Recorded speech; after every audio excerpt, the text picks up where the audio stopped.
Hi, this is Denise with PaperKraftD, and it's day one of the Lavender and Lace Challenge hosted by Brandon Creations and Line.Arrow.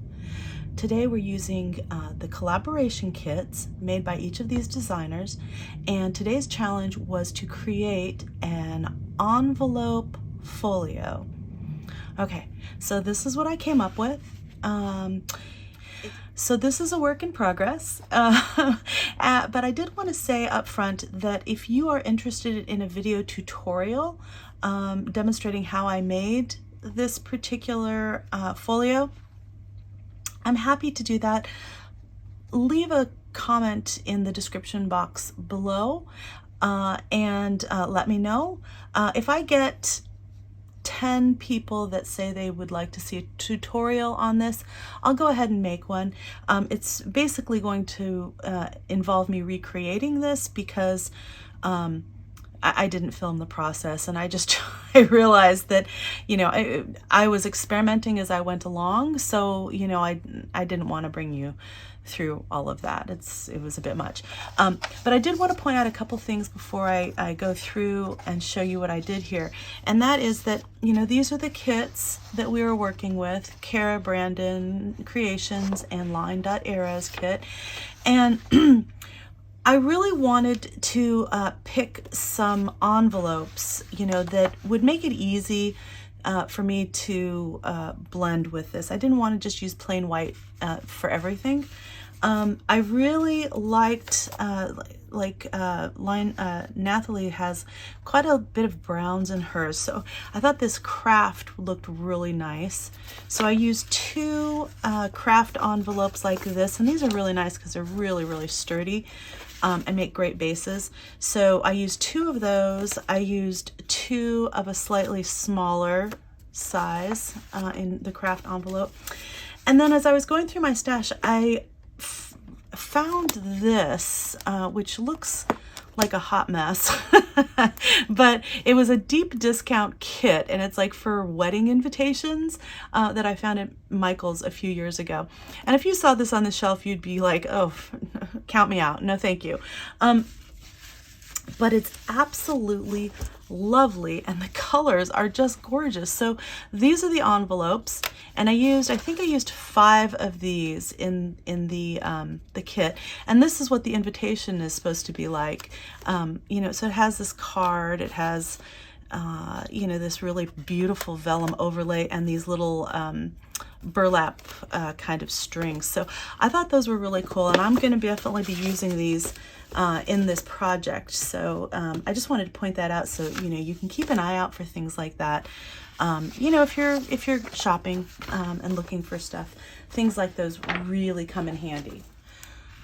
Okay, so this piece here has a little pocket with a peekaboo envelope right there, and that lifts up with a little place for writing spot right there. There's a little writing spot in here. I use this sari silk as a closure, and I have way more sari silk here than I need, but I'm not going to cut it until the very end, once I know everything's done, because I know that this little folio is going to bulk up once I start putting in ephemera. So I wanted to account for that and make these super long, just to make sure that, you know, I didn't run out of space or length of the sari silk. This opens up like this.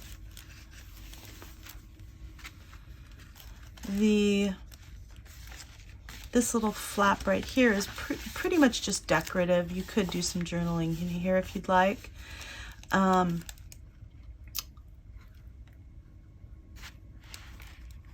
This piece right here is where the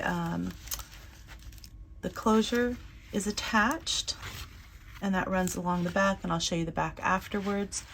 But it kind of opens up like that. And then you have this little flip out pocket, this little flip out pocket, like that. So you have lots of different layers. And this has a little pocket in here. And this one has a little pocket in here with the peekaboo envelopes.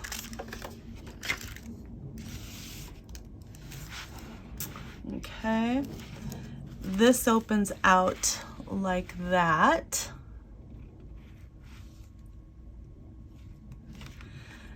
And then, let's see, this opens up like this. There's a pocket here, and there's a pocket here.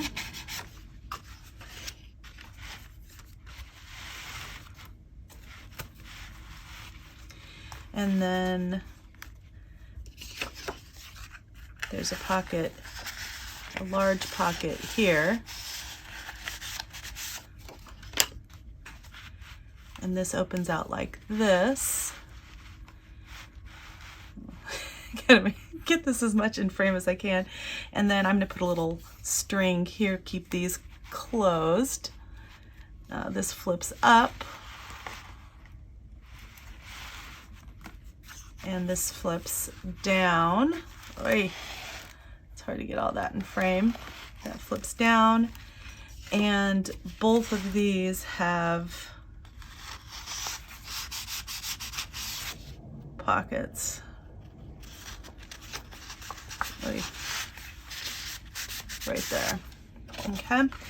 And then there's a little slot here for a little notebook be put in here. Okay, so that is my base.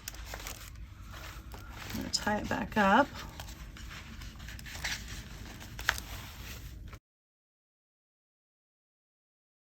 Okay, and again, this has way more string than it needs at the moment. The back is here, and I haven't decorated any of this back here quite yet. I'm going to wait until next week to do that.